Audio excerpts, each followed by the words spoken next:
Hello everyone and welcome back to another Tooltip Tuesday.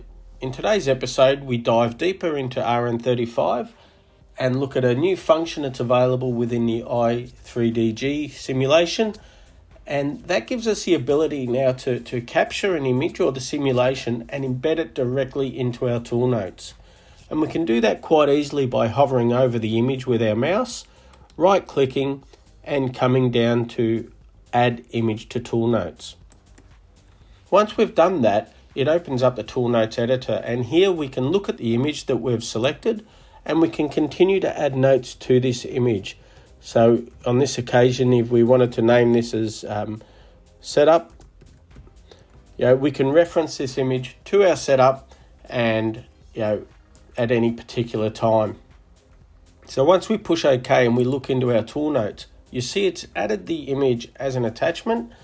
And in our tool notes section, we can scroll from our image to our setup notes and reference as we need.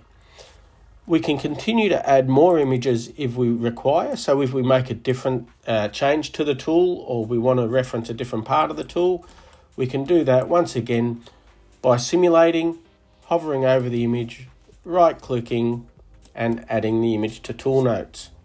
Once again, the editor opens up and we can continue to add notes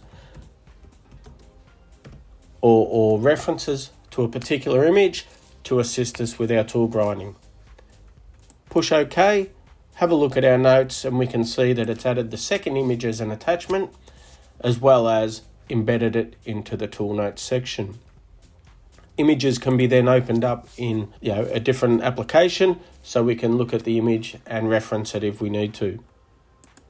So thanks everyone. I hope you find this new function helpful, and we look forward to seeing you next week in the next Tooltip Tuesday.